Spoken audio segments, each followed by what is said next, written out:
दोस्तों वीडियो शुरू करने से पहले अगर आप हमारे चैनल पर नए आए हैं तो चैनल को सब्सक्राइब जरूर कर लें और पास में बेल वाले आइकन को भी जरूर दबा लें ताकि हमारे आने वाली वीडियो की नोटिफिकेशन आपको मिलती रहे। स्वागत है आप सभी का ग्रीनटन यूट्यूब चैनल में। आगामी प्रतियोगी परीक्षाओं को देखते हुए हमने ये तय किया है कि हम प्रतिदिन सुबह 6 बजे उत्तराखंड से संबंधित 30 महत्वपूर्ण यूनिक प्रश्न लेकर आएंगे जो कि UKSSC के सिलेबस को ध्यान में रखते हुए तैयार किए गए हैं। सभी दोस्तों को गुड मॉर्निंग और नमस्कार। यह Uttarakhand daily one liner quiz का सेट नंबर 50 है। तो चलिए दोस्तों शुरू करते हैं आज का क्विज। आज का पहला प्रश्न है, टिहरी बांध परियोजना को किस वर्ष योजना आयोग ने मंजूरी प्रदान की थी? तो इसका सही उत्तर है 1972 में। अब मैं आपको टिहरी बांध से संबंधित कुछ महत्वपूर्ण प्रश्न बताने वाला हूं जो आगामी पेपरों में आपको देखने को अवश्य मिलेंगे। जो टिहरी बांध परियोजना है ये किस नदी के तट पर स्थित है? तो भागीरथी नदी के तट पर स्थित है। टिहरी बांध की हाइट कितनी है? 260.5 मीटर है और टिहरी बांध का जो डिजाइन है प्रोफेसर जेम्स ब्रूम के द्वारा तैयार किया गया था। ठीक है। और टिहरी बांध परियोजना को किस वर्ष योजना आयोग ने मंजूरी प्रदान की थी? तो 1972 में प्रदान की थी। नेक्स्ट प्रश्न है, मानपुर शहर की स्थापना किस पवार राजा के द्वारा की गई थी? तो इसका सही उत्तर है मानशाह के द्वारा। ठीक है।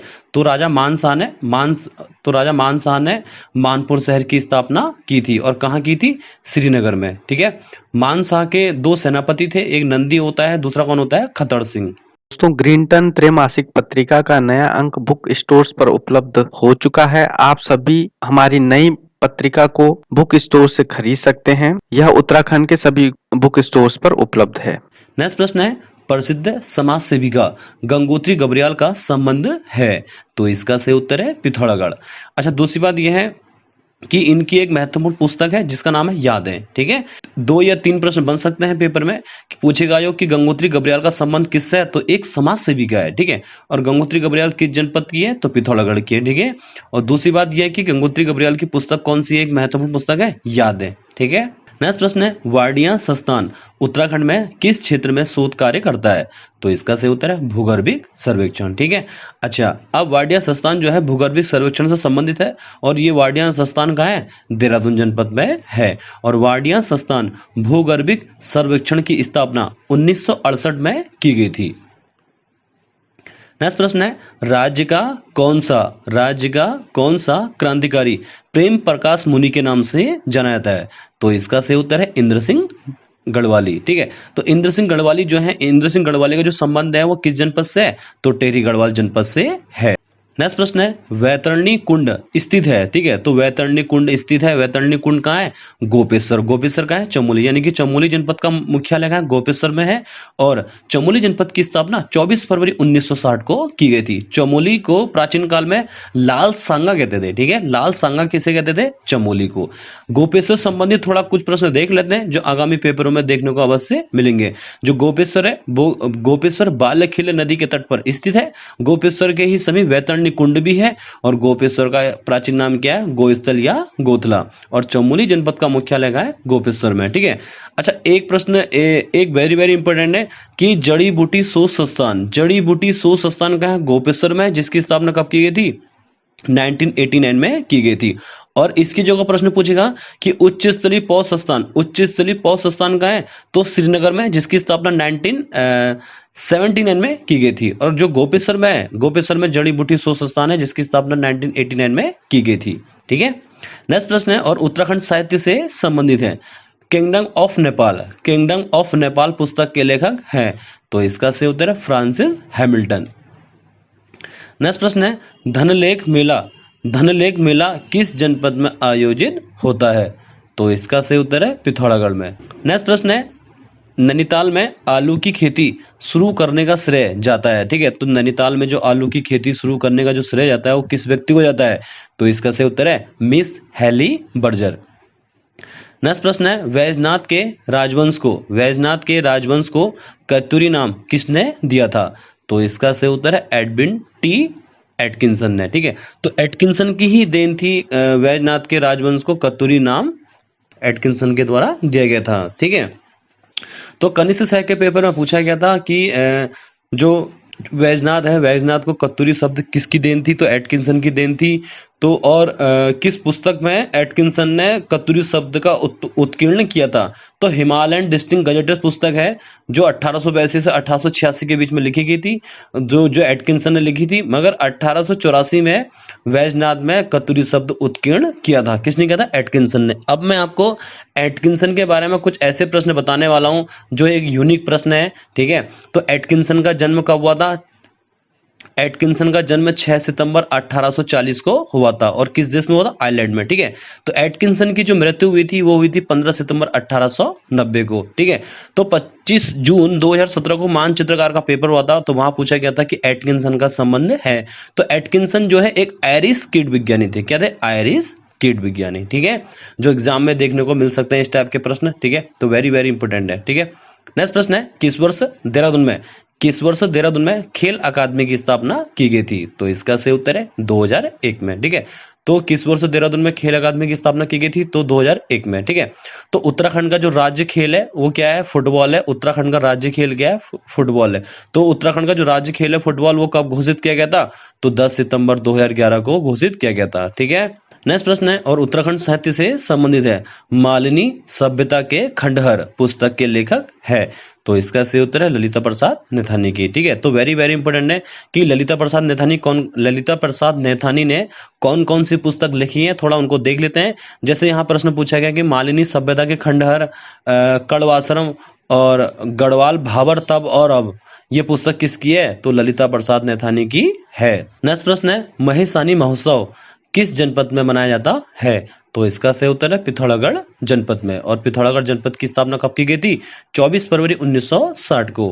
नेक्स्ट प्रश्न है, राज्य में प्रचलित कौन से नृत्य गीत में केवल पुरुषों द्वारा भाग लिया जाता है? तो इसका सही उत्तर है ठुलखेल।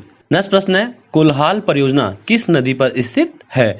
तो इसका सही उत्तर है यमुना नदी पर, ठीक है। तो कुल्हाल जो परियोजना है यह है देहरादून जनपद में। और कुल्हाल परियोजना किस नदी के तट पर है? यह है यमुना नदी के तट पर। जैसे इचारी बांध है, जो इचारी बांध है टोंस नदी पर है। किसाऊ बांध है, वो भी टोंस नदी पर है, ठीक है। तो किसाऊ बांध जो है उत्तराखंड और हिमाचल प्रदेश की संयुक्त परियोजना है, जो किस नदी के तट पर स्थित है? टोंस नदी के तट पर स्थित है। और अधिकतर आयोग ने युग ट्रिपल एससी ने यह पूछा है कि इचारी बांध किस नदी के तट पर है? तो टोंस नदी के तट पर स्थित है। नेक्स्ट प्रश्न है, राज्यसभा के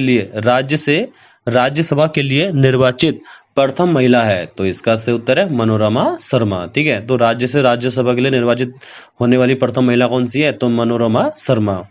नेक्स्ट प्रश्न है, वेरी वेरी इंपोर्टेंट है कि गढ़वाल जागृत संस्था किस वर्ष गठित की गई थी? तो इसका सही उत्तर है 1939 में। और किस जनपद में? पौड़ी गढ़वाल में। नेक्स्ट प्रश्न है, त्याग का भोग तथा मणिमाला उपन्यास है? तो त्याग का भोग तथा मणिमाला पुस्तक किसकी है या किसका उपन्यास है?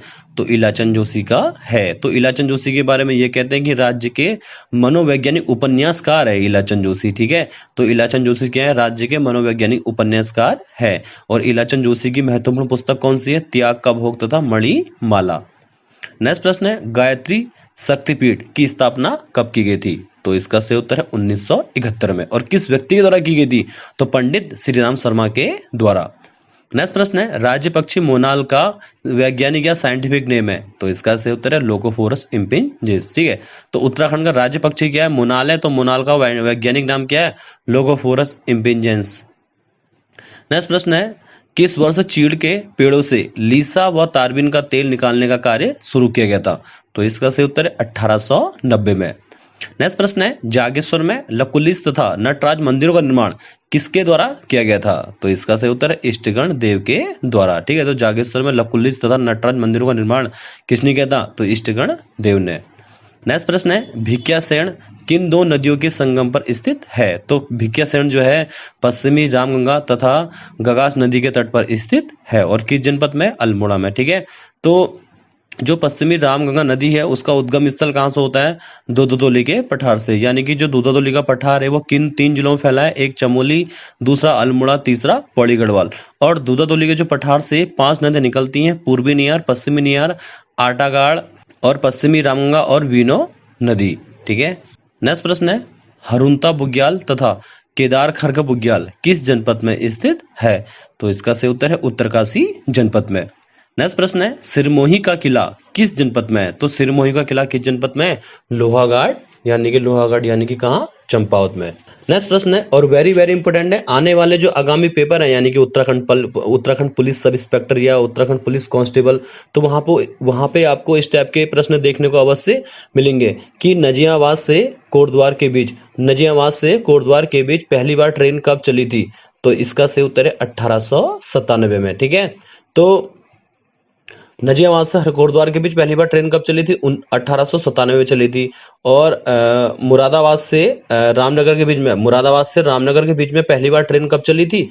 तो 1907 में चली थी। ठीक है, और हरिद्वार से देहरादून के बीच में पहली बार जो ट्रेन कब चली थी? 1900 में चली थी। नेक्स्ट प्रश्न है उत्तराखंड ग्राम विकास संस्थान स्थित है? तो इसका सही उत्तर है रुद्रपुर में। नेक्स्ट प्रश्न है और वेरी वेरी इंपॉर्टेंट है। ठीक है, तो सर्वप्रथम किस पवार राजा ने दापा तिब्बत पर आक्रमण किया था? तो इसका सही उत्तर है विजयपाल। ठीक है, दापा तिब्बत पर आक्रमण करने वाला पहला पवार राजा कौन था? यहाँ जो प्रश्न पूछा गया है तो विजयपाल था। उस समय दापा तिब्बत का राजा कौन था? तो काकामोर था। तो जब सबसे पहले दापा तिब्बत पर आक्रमण किया था विजयपाल ने, तो विजयपाल और काकामोर के बीच में युद्ध होता है जिसमें काकामोर जीत जाता है और विजयपाल हार जाता है। उसके बाद क्या होता है कि कुछ समय बाद एक मानसा एक पराक्रमी राजा होते हैं कि दापा तिब्बत पर पहला सफल आक्रमण किस पवार राजा ने किया था? तो मानसा ने किया था। जब मानसा ने दापा तिब्बत के राजा काकामोर को हराया था, तो हराने के बाद क्या होता है? काकामोर हार जाता है और मानसा जीत जाता है। तो मानसा ने काकामोर को हराने के बाद वहां से 1000 स्वर्ण कलश लेकर आता है जो अपने राज्य में स्थापित करता है। इतने में क्या होता है कि कुमाऊं में मानसा के समकालीन कुमाऊं में चंद राजा कौन होता है? तो लक्ष्मीचंद होता है। तो लक्ष्मीचंद को पता चलता है कि गढ़वाल के एक राजा है जिसके पास 1000 स्वर्ण कलश है।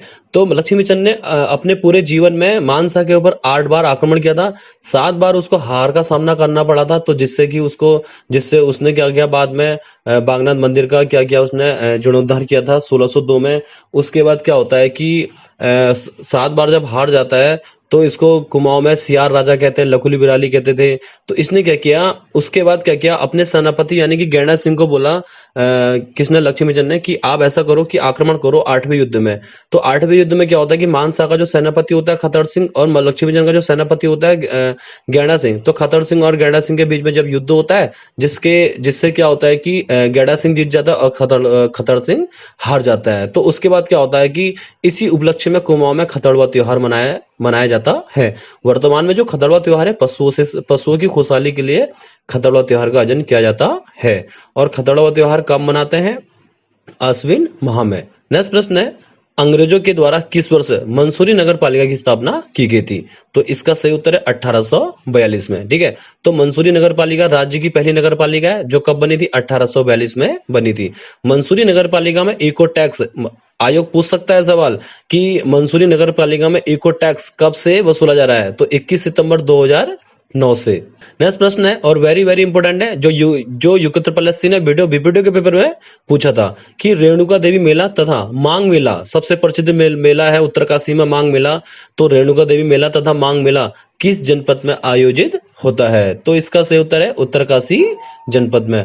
तो चलिए दोस्तों, मिलते हैं नेक्स्ट वीडियो में नए 30 यूनिक प्रश्नों के साथ कल सुबह 6 बजे। आज के लिए इतना ही। वीडियो अगर पसंद आए तो वीडियो को लाइक एंड शेयर भी कीजिएगा और हमारे यूट्यूब चैनल को सब्सक्राइब भी कर दीजिएगा। तो जय हिंद, जय भारत।